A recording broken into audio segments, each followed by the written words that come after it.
All right, so we've been digging into what it takes to become a chef, going through all this really interesting material.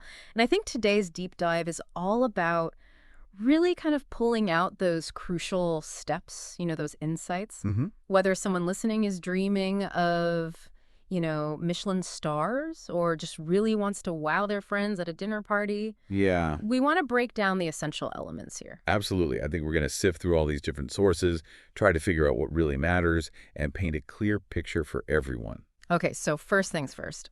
I mean, one thing that really comes through loud and clear from everything we've seen Yeah.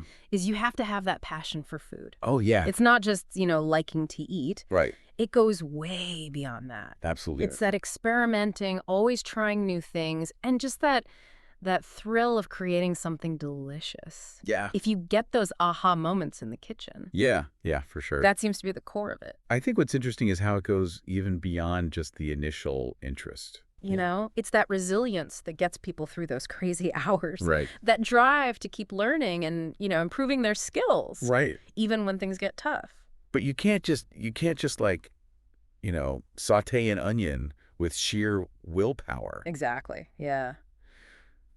So the next key ingredient seems to be the practical experience. Mm-hmm. Getting those kind of like entry-level roles. Yes. Like a kitchen assistant, dishwasher, prep cook. Yep. Maybe not the most glamorous jobs, but I think a lot of these sources really hammer home that. Yeah. It's a Yeah. fundamental for Absolutely. understanding how a kitchen really works. It's where you pick up those unspoken rules, the speed, the hygiene, The discipline. the discipline. All that Yeah. stuff that you can't really learn from just reading a book. Exactly. Yeah.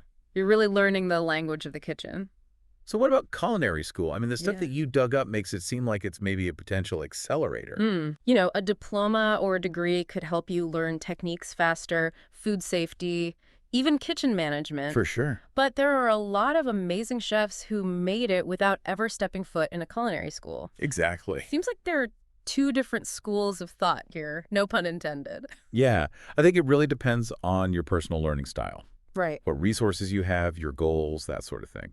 It seems like no matter how you learn at the beginning, one thing that everybody agrees on is that learning never stops. Yes, 100%. It sounds like you need to be exploring cuisines, keeping up with all the trends, Mm-hmm. reading cookbooks, watching those cooking shows. Yeah. Most importantly, never stop experimenting in your own kitchen. Yep. It's a constantly evolving world. Yeah. There are new ingredients, techniques, global influences popping up all the time. All right, so we've got the passion, the hands-on experience, Right. the potential role of formal education, and we know that learning never stops. Hmm. But the material you've shared doesn't shy away from the hard parts either. Yeah. Long hours, pressure, and sometimes dealing with, shall we say, interesting customers. Absolutely. It's not all, beautiful, Instagram-worthy plates all the time. No, it's definitely not. What I think is interesting is how that passion that we were talking about, Mm-hmm. combined with the discipline that you get from working in a real kitchen, Yeah. that gives you the grit to deal with all those tough parts and Yeah. build something that's, actually a career. It's a marathon, not a sprint. That's for Yeah. sure. Okay, so if we boil it all down, Yeah. whether you're going pro or just cooking for yourself at home, Mm-hmm. that real love for food, the experience you get in the kitchen, Yeah. the possibility of going to culinary school, Mm-hmm.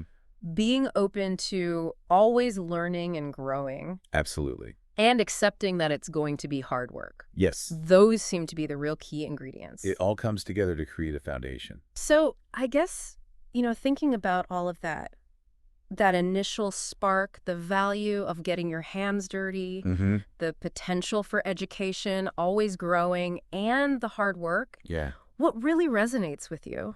And what's one small step you could take today to kind of, explore that a little deeper? Mm-hmm. No matter where you are in your cooking journey, that's something to really think about. Absolutely. Thanks for taking this deep dive with us. Okay.